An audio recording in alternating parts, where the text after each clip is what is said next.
So hello guys, जैसे कि हमारे एग्ज़ाम को सिर्फ 15 दिन ही बाकी हैं और 15 दिन में क्या कुछ नहीं किया जा सकता है। जो बच्चे स्टार्टिंग से पढ़ते हैं और वो 15 दिन में अपना मोटिवेशन खो देते हैं और वही मोटिवेशन के साथ हम इन 15 दिनों में पढ़ें तो क्यों नहीं पास हुआ जा सकता है।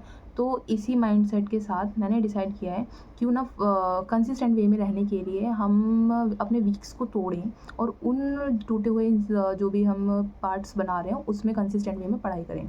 जैसे कि 7 दिन पढ़ना कंसिस्टेंट वे में, क्योंकि स्टार्टिंग से तो पढ़ाई करी नहीं है, पढ़ाई तो अब करने जा रहे हैं तो पढ़ाई करने में तो प्रॉब्लम होगी। तो अपने माइंड को थोड़ा सा चकमा देने के लिए, अभी थोड़ा सा साइड करने के लिए हम बनाते हैं 4 डेज़ चैलेंज। 4 डेज़ चैलेंज में हम डे 1 में एसएम पूरी कंप्लीट करेंगे एंड डे 2 में आरटीपी, एमटीपी एंड पीवाईपी वो कंप्लीट करने वाले हैं। इससे क्या होगा, हमारा एसएम 2 दिन में पूरा कंप्लीट हो जाएगा।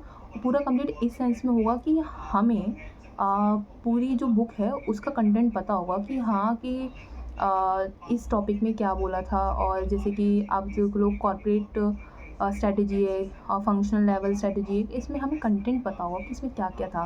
और नेक्स्ट डे जब हम आरटीपी एमटीपी सॉल्व करेंगे तो उसमें हमें पता चल जाएगा कि चैप्टर में से ये आया है और ये इसने पूछा है और कितने आरटीपी में सेम क्वेश्चन आ रखा है, कितने पीवाईपी में सेम क्वेश्चन आ रखा है। इससे हमें ये हेल्प हो जाएगी।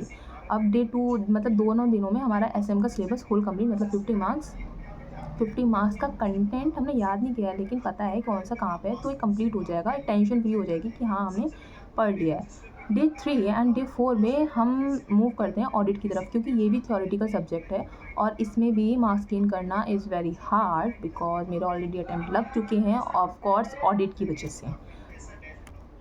तो ऑडिट में फिर से अटैम्प्ट ना लगे तो उसकी प्लानिंग मेरे को अभी से करनी पड़ेगी कि किस अकॉर्डिंग मेरे को पढ़ना है। तो मैंने क्या सोचा है, डे 3 एंड डे 4 में ऑडिट का मैक्सिमम कंटेंट जो है पासिंग से अबव वो कंप्लीट कर लेते हैं। जैसे कि डे 3 में हम chapter number 1, chapter number 2, chapter number 4, chapter number 6, ठीक है, चैप्टर नंबर 6 कंप्लीट कर देते हैं।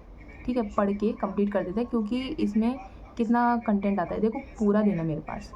अगर मैं नाइट में स्टडी करती हूँ तो 12 से 6 घंटे मेरे पास सफिशेंट है। फिर वही 12 से 6 मेरे पास नून का टाइम है, तो 12 घंटे यहीं पे मेरे को आउटपुट निकल के आ रहा है।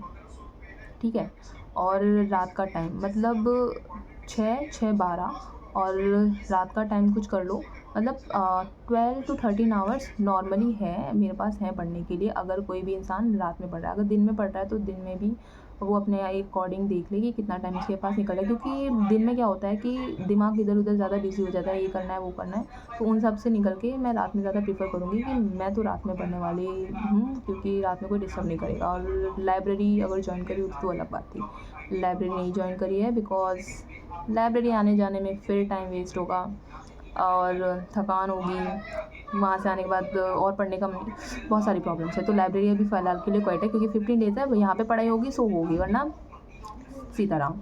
और डे 4 में अभी डे 3 में अभी हमारे पास चैप्टर कौन कौन से हैं, chapter number 1, chapter number 2, chapter number 4, chapter number 6, chapter number 11। ये मैक्सिमम 35 मार्क्स का कंटेंट है, 35 मार्क्स का कंटेंट है। और चैप्टर नंबर 7, चैप्टर नंबर 8 अगर हम कर लेते हैं, अगर इसमें से 8 मार्क्स का भी मान ले तो अप्रॉक्सीमेट हमारा 50 मार्क्स का कंटेंट, ये हमारे 4 5 6 7 चैप्टर में से 50 मार्क्स का कंटेंट आने वाला है।